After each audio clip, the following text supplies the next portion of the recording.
Good afternoon, Wrestling Inc. Welcome back to the Wrestling Inc. Daily. It's me, your managing editor of WrestlingInc.com, Nick Hausman, joined here as I am every Thursday to talk all the news of the past 24 hours from the wild, crazy world of professional wrestling. It's our very good friend, Michael Wiseman. Michael, welcome to the Thursday show. Thank you for jumping in for Paul today. Woo! Can't replace Paul, but I am happy to be here and celebrate with you today, Nick. A Thursday podcast together. It's just like I got to see you on Monday. It's Thursday. Pro wrestling is good. Man, what is up? Pro wrestling is good. We got a mixed bag of news here today. Michael's just gotten off of work. He told me he's going to be having a beer here today. Enjoy whatever cocktail you like. I'm going to pour myself a little snicket of Point Rider eggnog. That'll be my drink of choice here. I'm going to keep this holiday festive here today. I don't really like to drink this hour, but you know. I have a Juniper Kolsch from Rocket Surgery. It's light and crisp, independent craft certified. So I love a good from Tobacco Wood Brewing. So there you go. Where's my camera? Boom. Yeah, there you go. Mazel. Veteran owned, female veteran owned, North Carolina's first female veteran owned brewery. So I love a good Kolsch, man. It's year round. Got to go with it. All right. Well, we are up and going here. Michael and I in the house. The chat room is open. Gerard here. Good afternoon, Wrestling Inc. Samantha, good afternoon. Hushberger. Nick has a case of the Mondays. What? Headlock heel. Tomorrow is my work Monday. Come on, guys. I'm feeling good here today. I know we got some rough news we're going to tackle here in just a second, but I'm like Michael. I'm feeling the seasonal spirit right now. And at the end of the show for everybody, me, Michael, listeners, viewers, commenters, we're going to dive in the mailbag. Real fun, light mailbag subject here today. What is your dream AEW versus WWE match? Kind of stems from a note that we're going to get from Tony Khan here later on. But without further ado, let's get to it here. News you can use, news that will leave a bruise. Fightful reporting this earlier today. WWE has released Jeff Hardy. Now, WWE offered Jeff rehab according to Fightful, and he declined. Now, Jeff's wife, Beth, has shared the following on her private Twitter account. Jeff is good. We are good. Post that you heard that. Thanks. Peace sign. Fingers emoji. Of course, all of this is coming off of the very odd behavior of Jeff on Saturday night at a WWE house show. I'm not sure yet if you've seen the video. Okay, you've watched the video. Mm-hmm. Very odd. Leaves the ring. I don't even want to say jumps the guardrail. Just kind of like leaves. Just kind of goes over the guardrail. Everybody around obviously very concerned. Security going after him.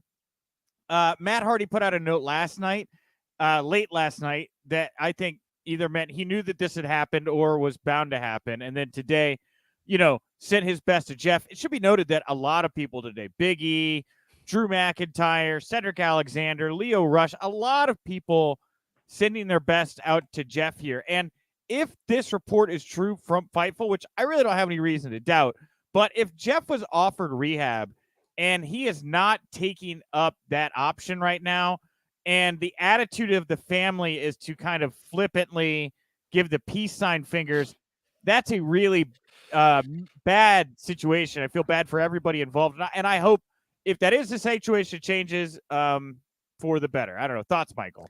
It's a sensitive subject, right? Because anybody dealing with some kind of substance abuse and any kind of dependency, I don't want to exploit that to a certain extent. So we don't know every fact. We don't know every circumstance. We don't know 100% what happened at that show. We talked about it Monday too. What was actually going on? It was kind of weird. But what we do know is that Jeff does have a history of substance abuse. Sure. And when you see weird things like this, because of that, you are inclined to believe this is another episode of that exact thing. So to me, WWE offering rehab and some kind of help, as it was put in the report, tends to make me believe they knew a little bit more about what's going on. And of course, they're not going to make that public to us, right? And nor should they. But in the spirit of, we've got to make the superstar better, let's extend our help, they offered it, he rejected it. And that's the concern for me, because at the end of the day, what I want, wrestling, not wrestling, I want Jeff Hardy, the individual, the man, to be in a better space than wherever he was when he was messed up on any kind of substance. So it's concerning to me that, to your point, Nick, the family would be a little bit flippant and disregarding this. And if it is true, and that Jeff would turn down the offer of help from WWE, and I understand them not wanting to be culpable and having to cut ties at that case. Yeah, I mean, there's so many things that come to mind here. When I think about this story, there's obviously the trickle down from the show itself on Saturday, right? Matt went out to this. It makes me think of the Sting TNA Turning Point situation where Matt went out and it wasn't as bad. I mean, the Sting thing is atrocious, and how that was even allowed to happen is beyond me. But it was obvious this guy, something was off, right? Sure. And, Alicia Fox, when she was let go for going out to the ring for substance issues, I believe Arn Anderson took the fall for that. I think that's why Arn's not with the company, is because he allowed a performer to go to the ring that was not at 100%. And so I wonder internally what's going to happen here based off of, this is just, it's not good PR for them. Vince has got to be asking himself, who allowed this to happen? Sure. Who thought Jeff was okay to go out? And look at the situation we're in now. You know what I mean? That's it, man. I mean, I guess a house show would be a little bit less intense. I mean, you're out there on TV, you got producers backstage, Vince's backstage. I know at house shows, you don't typically have that same level of presence from WWE staff, but I imagine there's still people there doing this exact thing. And again, it was slightly weird behavior. It wasn't full on weird. The problem is, in a pro wrestling ring, slightly weird can still lead to serious injury. It was weird, man. The way he left the ring and went over the guardrail, I talked about this earlier this week. Obviously there's and with the note here about rehab, it would seem Jeff is off the wagon, unfortunately. Sure. Right. But it did also seem like somebody that could be dealing with CTE issues, like the sudden weird decision making, to just kind of leave and walk off in a direction like that. There was video of him before the match, I guess trying to be signing autographs, taking photos, but alcoholism is such a, and it may not just be alcohol, but addiction is such a weird thing. It's such a dangerous thing because people that are addicts become really good at hiding it some of the time. And, that's the thing, as I say, Vince is probably asking who allowed this to happen. How, maybe, I don't know, man. There's just a lot of questions here. And I know a lot of people here in the chat room are saying, I want to hear, Elizabeth here saying agrees with Samantha. I want to hear Jeff's side of the story too. I agree, but regardless, very, very odd, questionable behavior here from Jeff. Well, and that's it. I mean, you referenced the TNA example, and the TNA example was very obvious from the onset that something was not right walking on the ramp. I've only seen the video footage, I think, of him in the ring forward. I haven't watched the video footage of behind that, but once he was wrestling, he was still wrestling okay, and then he rolled out of the ring, and that's when it got weird, the part that I saw. Right. But the problem is, again, you give the benefit of the doubt to a lot of people and say maybe there was something else going on. Jeff Hardy has a history of this. 2 years ago or less than, unfortunately, he had a public drunken disorderly or whatever the charge was. That's where you stop taking those risks and giving the benefit of the doubt. I would, sure, we should hear Jeff's side of the story. I'm not saying that. But for WWE to offer help and offer to keep him in the family if he just goes to get help, or the WWE family, I should say, I think that shows that they have the impression there was more to this than just he was having an off day at the office.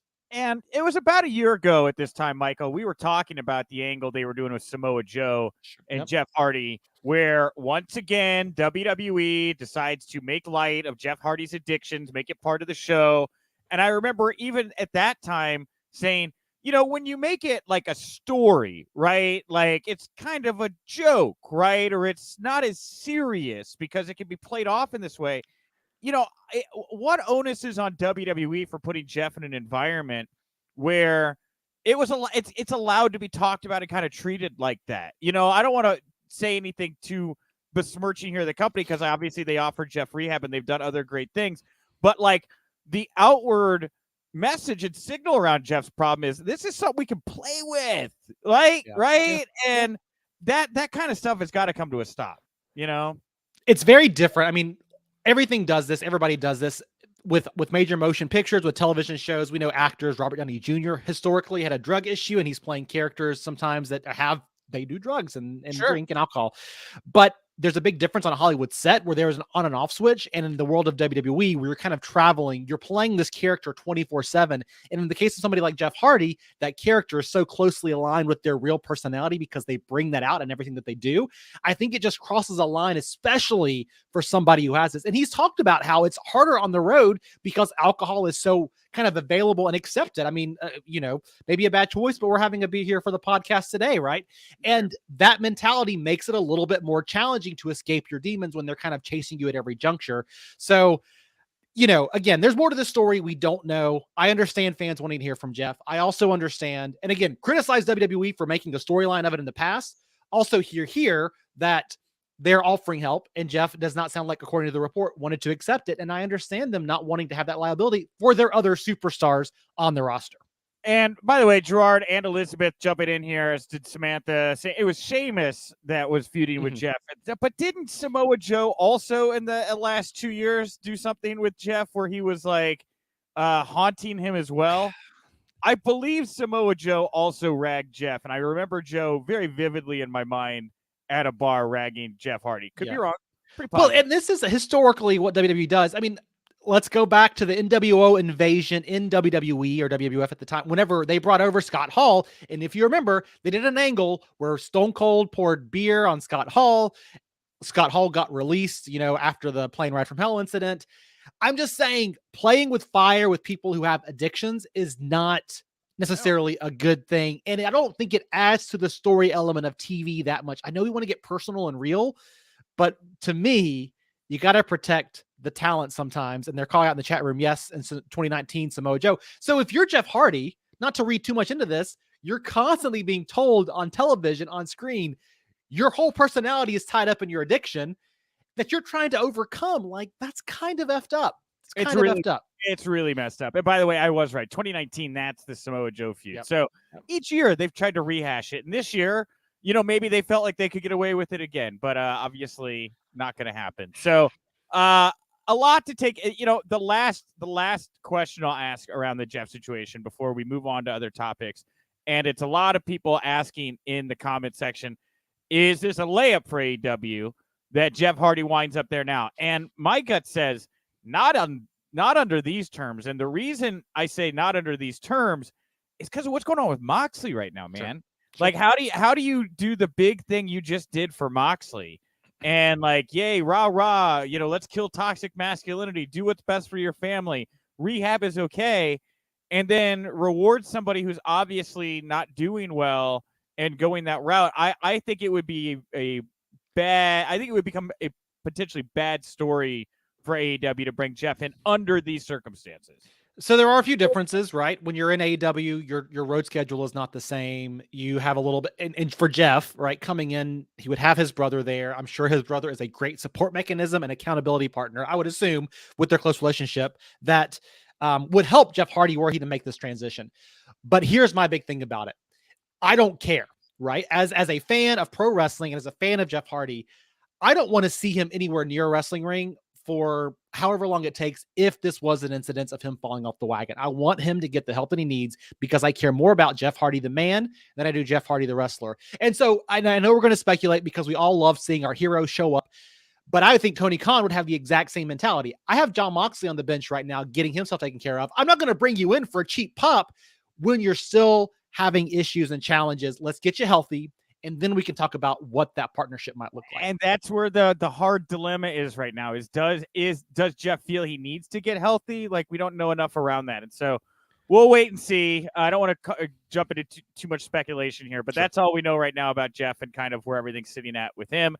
We have one more WWE note before we dive into some AEW news because last night was Dynamite, light hopping on that show. PWInsider.com saying at one point the plan was to close Raw this past Monday night with the steel cage match and the Lashley angle. However, there was a push during the day to go with Morgan and Lynch instead, and the decision was made to go with the title match after it was pointed out how this was the 17th anniversary of Lita and Trish's headlining Raw match. Now, the third hour of viewership did drop significantly this week compared to the first and second that did 1.66, 1.636 million respectively. The third hour did 1.494.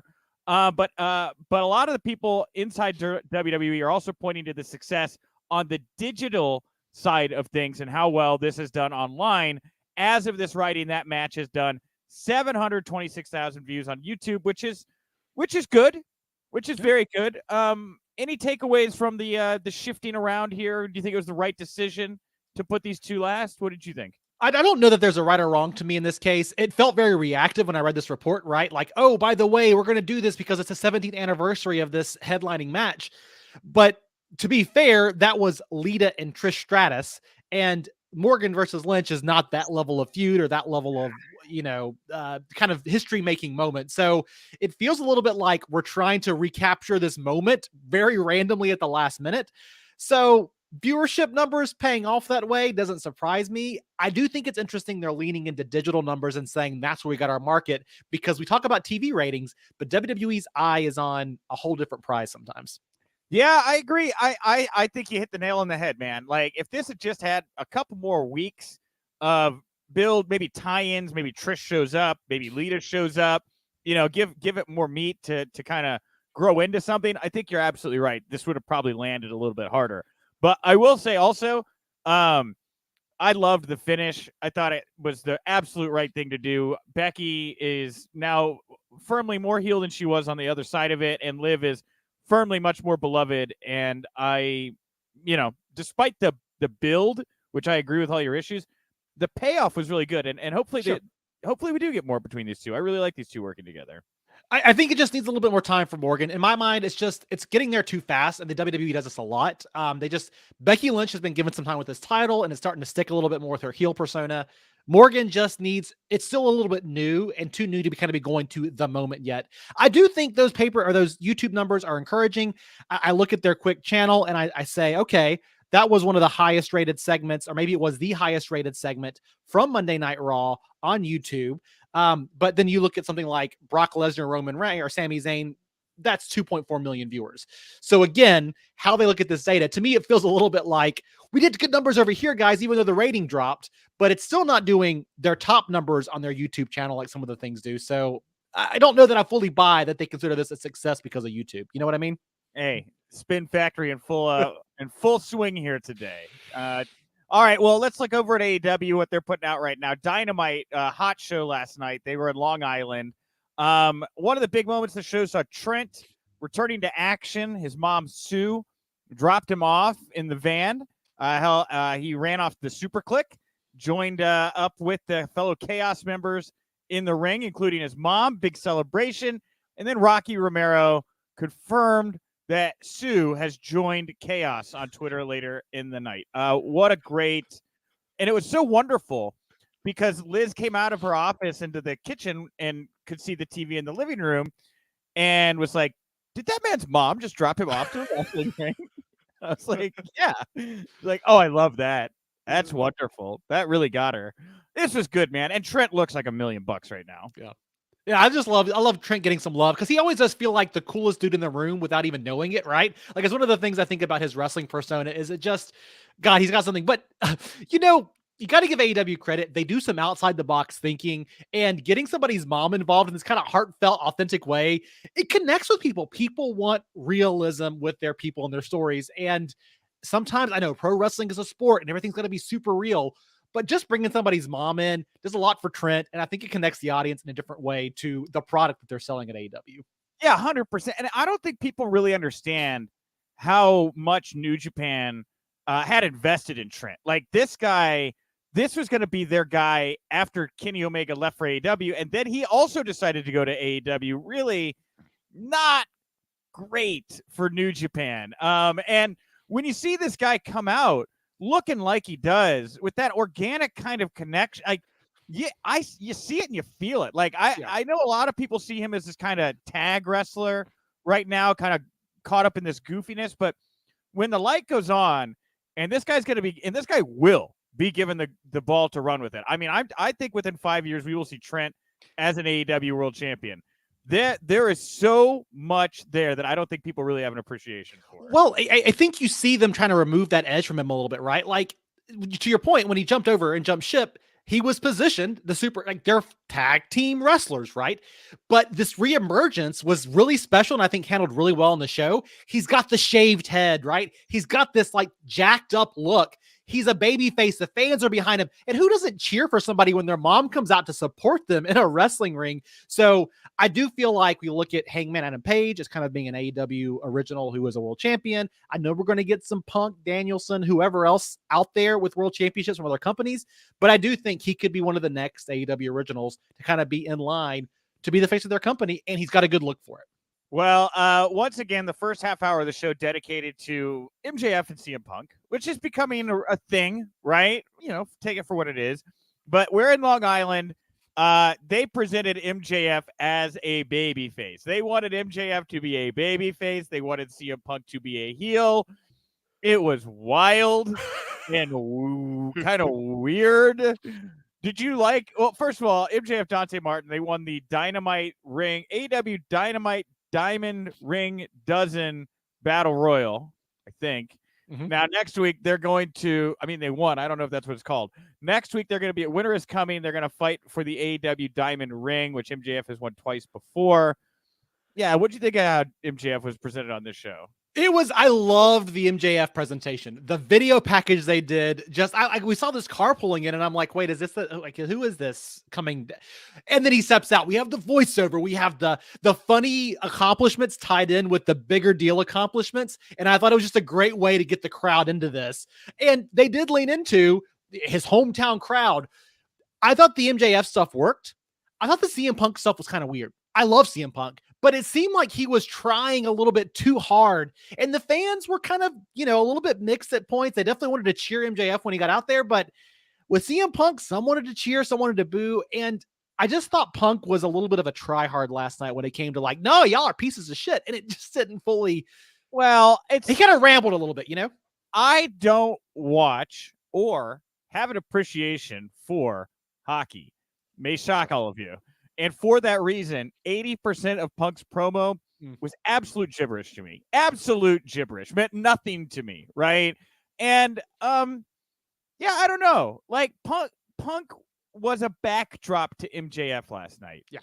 And it's really interesting to just kind of be at that point right now with Punk.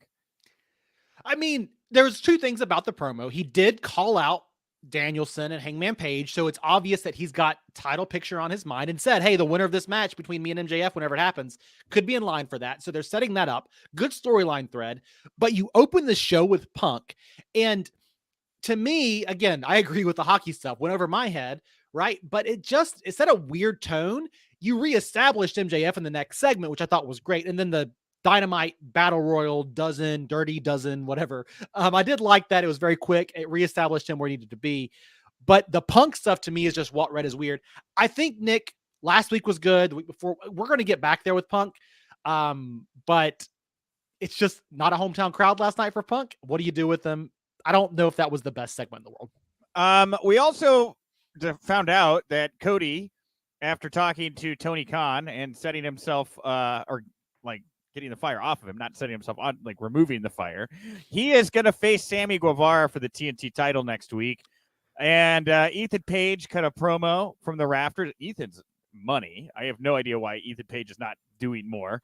How do you feel about this?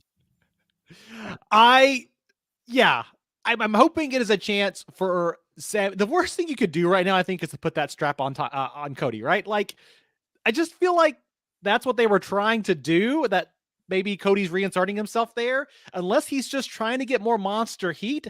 People love Guevara, and Cody, come on. But maybe, hey, Guevara gets a win over Cody, defends it successfully. It establishes Guevara as the face of the TNT title since Cody held it for so long. Why do I feel like Cody's going to take this thing from Sammy? I know, right? And that just feels like a bad decision, doesn't it? The dude comes out, you look at his arm, he's got burns that are still bleeding and pussing, right?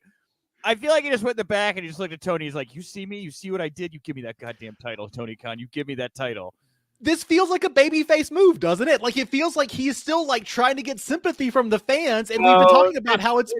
This feels like maybe this is the heel setup, because he did a little heel tease, by the way, after that segment where he went to leave and he went to exit out the heel tunnel. And there was oh, wait, I'm sorry. That's right. I have to leave over this way because I'm still a babyface, right?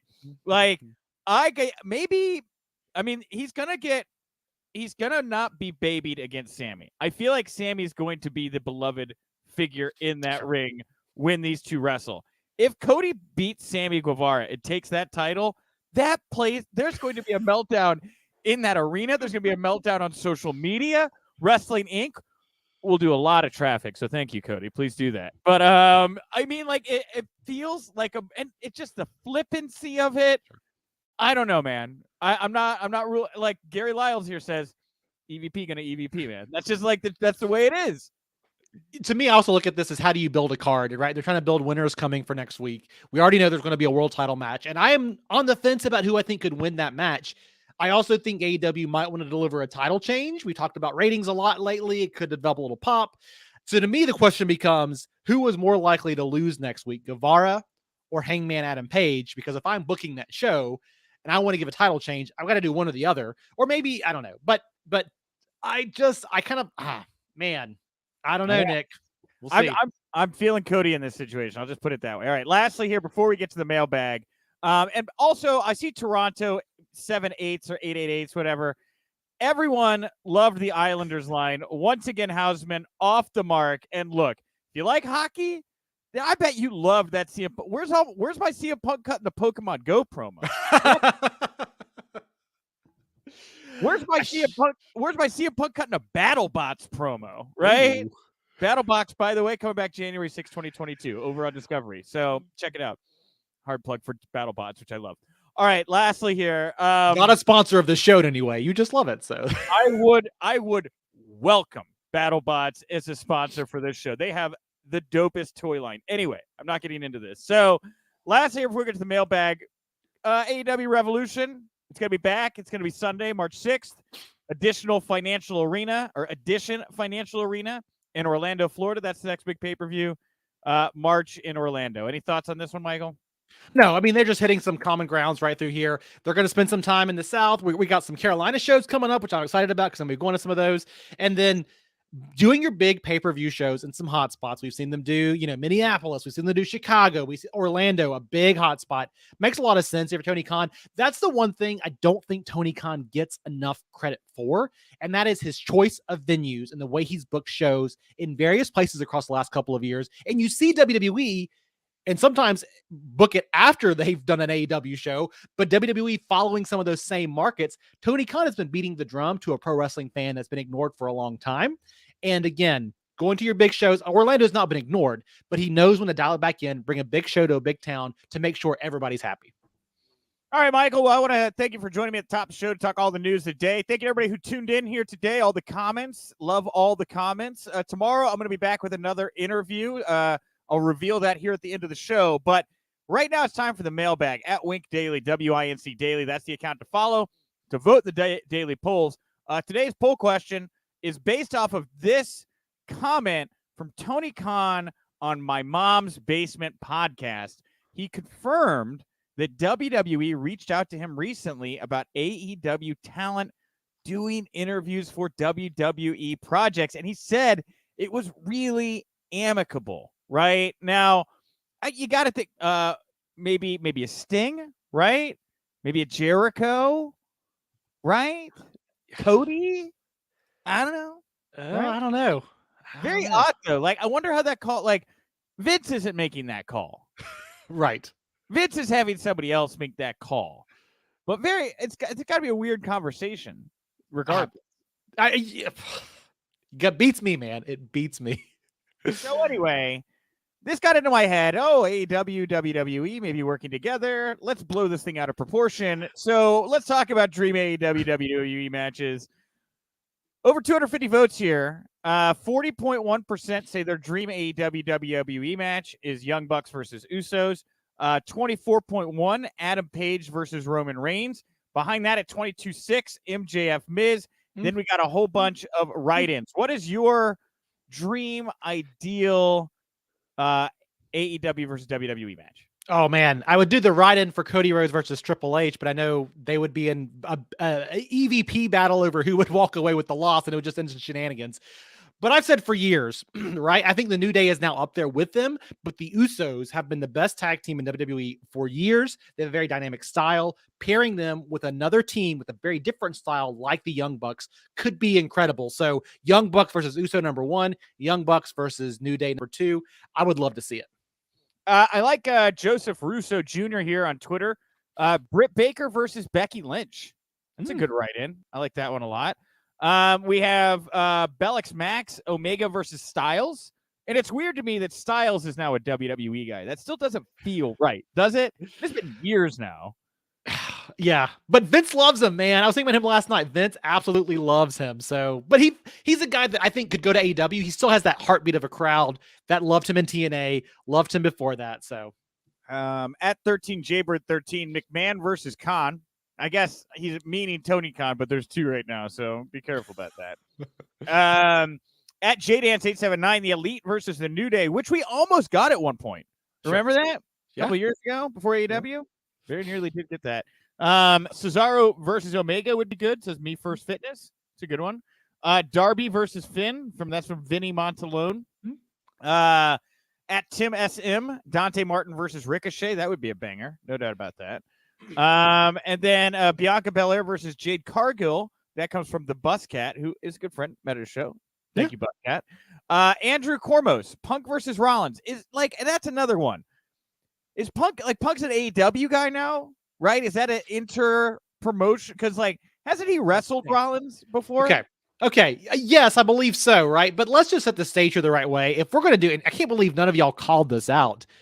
Samoa Joe is still a WWE guy. If you're going to do any kind of AEW, WWE battle, and you want to make it to your point, not feel like, well, this is just a WWE guy, Samoa Joe Punk feels like a Ring of Honor battle because it was, and it was incredible. That's the match you should do if you're doing a Punk versus a WWE guy match, or Punk versus anybody else he has beef with in the company, which is maybe a lot of people. I voted MJF Miz for the promo battles alone. And I think the match would probably over-deliver. But I leaned MJF Miz, and I think Miz would probably get babied in this situation. I think the problem is the Miz is a great promo, but he's a great WWE style promo. I think MJF has the potential on the mic hot to take him to town. And listen, Miz is just a slightly nicer guy. He does Dancing with the Stars. He smiles. He's a cute kid and a beautiful wife. He's a little bit more likable. All right, everybody. Well, we're going to end with Michael talking about how likable the Miz is. I'll be back tomorrow. I'm going to be joined by TK Trinidad. Also, we're going to wrap the week up tomorrow. Just before we hit Final Battle on Saturday, there's only one person I really wanted to talk to about everything that's going on with Ring of Honor right now in their future. That's Matt Taven. Matt has been someone that I met through Ring of Honor and became a friend. And also, we had a great weekend when he won the title at Madison Square Garden. And I just have been waiting to talk to Matt. We finally got some time today. It was later in the afternoon, so I didn't have enough time to turn around for this show. But come back tomorrow. Really great talk between me and Matt about what's happening at Ring of Honor, how he feels going into Final Battle this weekend, and generally kind of what 2022 might look like for Matt Taven. So we'll have Matt here tomorrow on top of TK. Support the Daily by going to WrestlingInc.com or all the socials. The Wrestling Podcast is at night after the big shows, including tomorrow night after SmackDown. And if you're in the Chicagoland area this weekend, 2 chances to meet Nick Hausman. Saturday, C2E2, Chicago. I'm hosting the Headlock Comic panel over at C2E2. And then on Sunday, I'm going to be calling the action for Warrior Wrestling out in Chicago Heights. Huge main event. Will Ospreay, Trey Miguel, and Dante Martin. No, Dante Martin's taking on Bandito. We have a lot of talent on this show. So come out Sunday night. Check out Warrior Wrestling and check me out at C2E2 as well. Come say hi. Michael, anything you want to put over here before we wrap up the show? Go meet Nick. He's a nice guy. I've met him a few times. No, thanks for having me on the Thursday show, Nick. I really appreciate it, dude. It's fun to be here in the middle of the week, talk about the news. Love the conversation. If you want to keep it going, give me a shout out on Twitter. I am at The Real Wiseman. Always love hearing your impressions of the show, what you like, what you don't like, my hair. Is it my personality, my love for The Miz? Give me pros and cons list. I'll take it. Yeah, that sounds great. And, polite criticism I'll take as well. If you're a dick, I probably will block you. So just giving you a heads up. And by the way, it's not Dante. It's Blake Christian. It's Blake Christian versus Trey Mc. But listen to this card, man. I get to call this card on Sunday. Will Ospreay versus Trey Miguel versus Blake Christian. That's the main event for the title. women's title match, Thunder Rosa versus Mercedes Martinez. Bandito versus Dante Martin. We're going to have Aramis versus Demonic Flamita for the Lucha Championship. For the Chelsea Green Sky Blue, Sam Adonis versus Matt Taven. And we're also going to have a couple other odds and ends thrown in there as well. So really, really banger card. I am at Nick_Hausman over on Twitter. Thank you all so much for tuning in. I'm going to talk to you tomorrow. And remember, if you winked, you didn't miss it.